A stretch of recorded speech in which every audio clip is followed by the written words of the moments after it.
All right. So this exciting new passion is coming in. All right. All right. Perhaps the situation is this. Some of you guys may have already hashed out the details of what your utopia looks like. Or maybe you've already started on the journey of manifesting a beautiful connection or emotional connection with someone. But the Seven of Pentacles can talk about reevaluating where you are to get to where you want to be. Or how you view what you're doing and how you can get to where you want to be.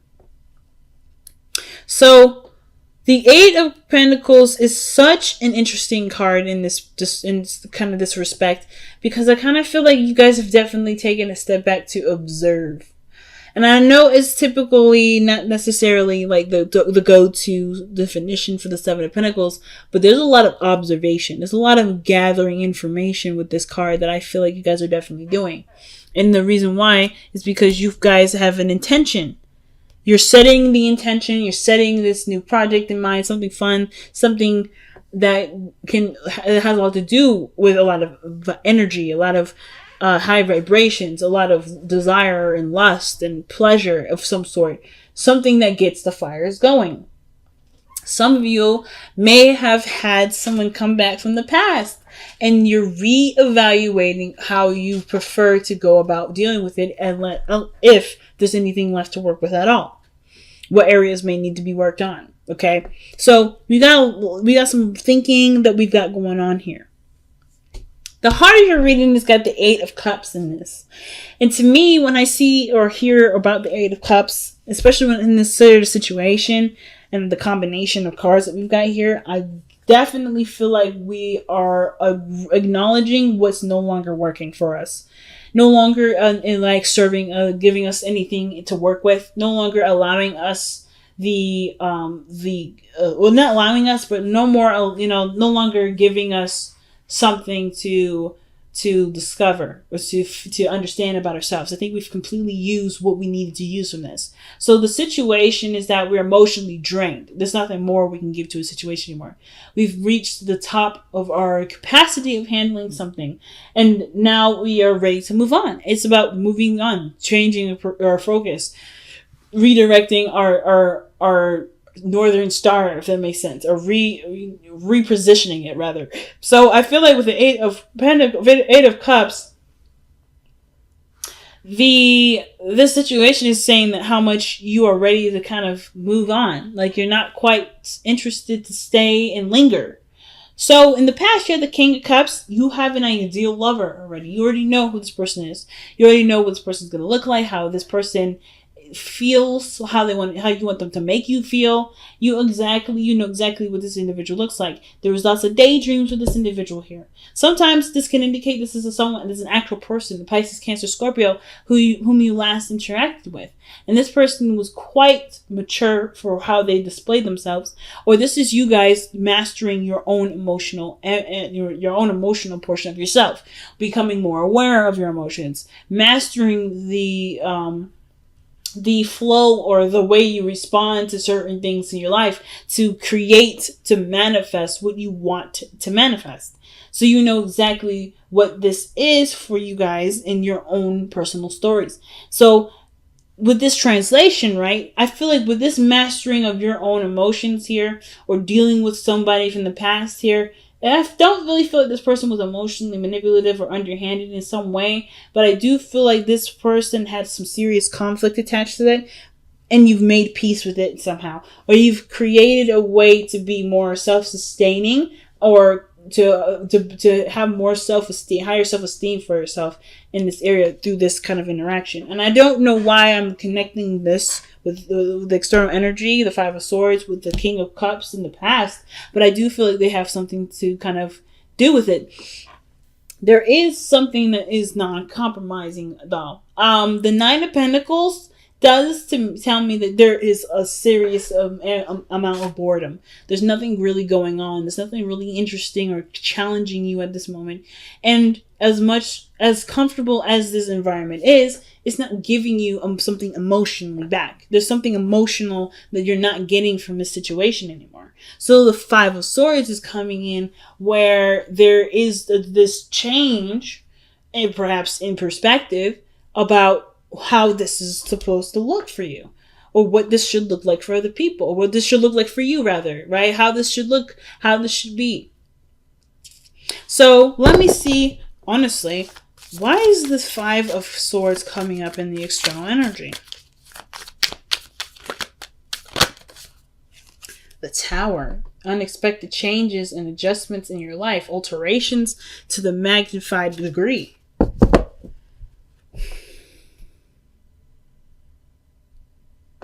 But the Five of Swords is a ruthless energy. It can be very ruthless. Looking out for your own best interests sometimes, or someone around you that's looking to sabotage your way of life. But I don't think this is anyone outside of yourself. I feel like because you're bored, you're sabotaging your security to make a situation happen for where there to be something not only interesting, but to get you moving, get you motivated. Some of you guys may or may not really notice that you're doing it and do that sabotage. You will hit a space where you have to conquer some fears or doubts about yourself that you may not have noticed being in a place that's so comfortable. It could be. However, that's a totally different extreme case. And even then, this isn't an act of love. Even if you were to sabotage your comfortable life, you are not doing it because you hate yourself. You're doing this because you love yourself and you want to give what you want. Give yourself what you want. So if that doesn't apply to you, then don't apply. If those of you that are willing to be honest about it, go ahead, say it. Be honest with yourself.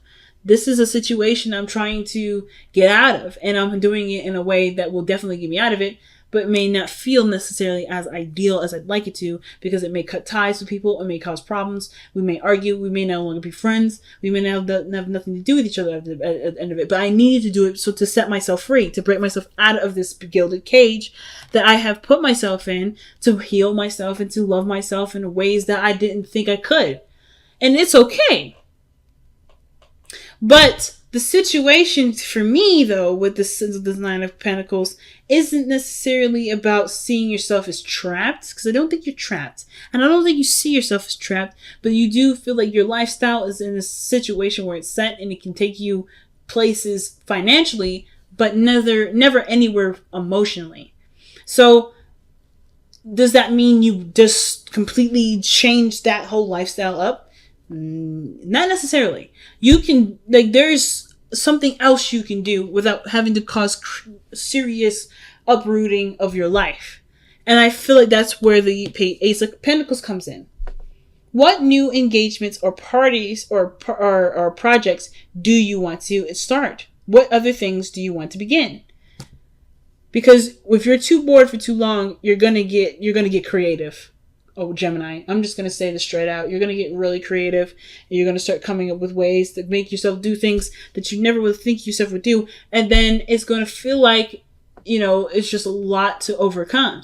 You're going to survive that too. Whatever you decide to do, either way is the right way. It's just about whether or not you want to control that way consciously or not control that way subconsciously. Or control that way subconsciously. And subconsciously, sometimes we don't see that shit coming. And I can tell you on a record of times, anytime I've sabotaged myself, it was me doing it to me because I didn't notice, and I was protecting myself from failure, protecting myself from the fear of losing or fear of doing something bad. This may not apply to everyone, I'm just going to say straight out. And if it does, this is not a judgment. This is not a judgment whatsoever. This is legitimately just stating what I'm seeing here as a method or as a form of facts, not a judgment. Because like I just told you, I do the same BS myself. Okay, the same thing. But I feel like instead of uprooting your entire life or trying to change something drastic in yourself, in your environment, because you're not mad at the area, you're just not getting anything out of it anymore. Emotionally, like financially and everything, you're comfortable, you're set. I don't think anybody wants to ever be struggling again. And I don't think you're struggling. I think you're good. And I feel like you want to maintain this but have something interesting going on. Which is why you've seen the Seven of Pentacles coming up. You've done what you need to do. You're in a comfortable space. What else do you need to do? Incorporate something of great value in your life. You're in a comfortable utopia. You're in a comfortable place in your life. This doesn't necessarily have to change. If you want it to change, you definitely could start from scratch. It's telling you to do it anyway. But if it's not necessarily the route that you are necessarily trying to go into, perhaps taking something up that's still big, that still gets you moving, that still increases your interest by going after what you are trying to feel. That's best associated with something that you can do now. Okay? So that's what I got going on here. That's what I feel like is happening. I feel like that's the advice. And I feel like you guys are already trying to figure out what to do now. Some of you guys are like, yeah, I'm ready to do something new, something I can actually enjoy, something that I feel is worth my time and energy, that I don't see as work.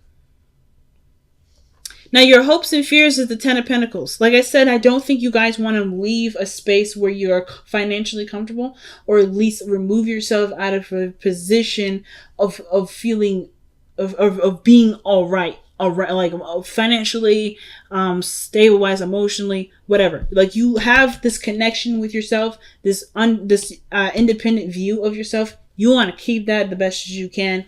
And you can always keep it no matter what situation you're in case you do decide to just like say, you know what, let's start from absolute scratch. And even if it is starting from absolute scratch, the advice is literally what you've been already thinking. But again, if this is not what you want to do, if you want to go ahead and start doing something different, but kind of maintain the same sort of stature, then you can do that. And I feel like it starts by looking at what you want to feel. The Four of Cups. What do you want to feel, Gemini? Super important. Do you want to feel fulfilled? Do you want to feel successful? Do you want to feel helpful? Do you want to feel accomplished? Do you want to mean something of great? Do you want to not mean something of great value to yourself? Which that's still a valid one to go down. Do you want to see how you are in this art form or in this sort of field of work? Is there something about this area that's intriguing, that's interesting to you, that you'd like to discover and learn more of and become efficient in? Whatever those areas are, it's all attached to an emotion. And until you find that emotion, but once you find that emotion, it's going to be super easy to pinpoint what you want to do.